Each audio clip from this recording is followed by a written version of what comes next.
अरे आ जाइए 5 के चल जाइए नाच के।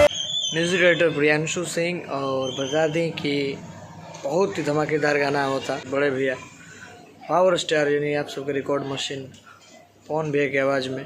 बहुत ही ज़बरदस्त गाना बा। ये तो छठ का माहौल तो अब शांत हो गया है। छठ के माहौल के शांत होने के बाद ही लीजिए आप सभी के बीच पावर स्टार पवन सिंह का धमाकेदार गाना यानी लोकगीत रिलीज होने को तैयार है। और आप सभी को फाइनली ज्यादा वेट नहीं करना पड़ेगा। ये हरी हरी ओढ़नी सॉन्ग का नाम होगा, जिसको आप सभी के भी DRS म्यूजिक चैनल पे डायरेक्ट वीडियो में इस गाने को लॉन्च किया जाएगा। ये काफी धमाकेदार गाना है, जिसमें पवन सिंह के साथ बीट में होंगी डिम्पल सिंह और अनुपमा यादव ने पवन सिंह के साथ इस गाने को गाया है। जब फाइनली वही जोड़ी है, आ जाइए 5 के चल जाइए नाच के, फुली पूरी टीम को इस गाने में लिया गया है। जो अनुपमा यादव ने उस गाने को गाया था सिंह के साथ।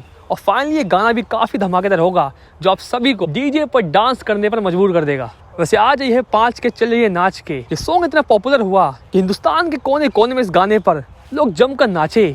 और इसी को ध्यान में रखकर पूरी टीम को इस गाने में लाया गया है, जो कि स्पेशल सॉन्ग है। दिल्ली में इस गाने की बड़े लेवल पे शूटिंग हुई थी, जो फाइनली अब आप सभी के बीच गाना रिलीज होने को तैयार है। हालांकि सॉन्ग में म्यूजिक दिया है प्रियांशु सिंह ने, जो पवन सिंह के काफी धमाकेदार गानों में म्यूजिक दे चुके हैं। वैसे कुछ ही घंटों में आप सभी को इस सॉन्ग का टीजर देखने को मिलेगा। और DRS म्यूजिक पे अगले 24 से 48 घंटे के अंदर इस गाने को आप सभी के बीच रिलीज कर दिया जाएगा। तो फाइनली कौन कौन वेट कर रहा है पवन सिंह के इस धमाकेदार लोक गीत का, कमेंट सेक्शन में बताइएगा। और कैसा लगा आप सभी को इस सॉन्ग का नाम, कैसा लगा फर्स्ट लुक। इस वीडियो में फिलहाल इतना ही, और भी भोजपुरी के अपडेट्स में मिलते हैं आप सब नेक्स्ट वीडियो में।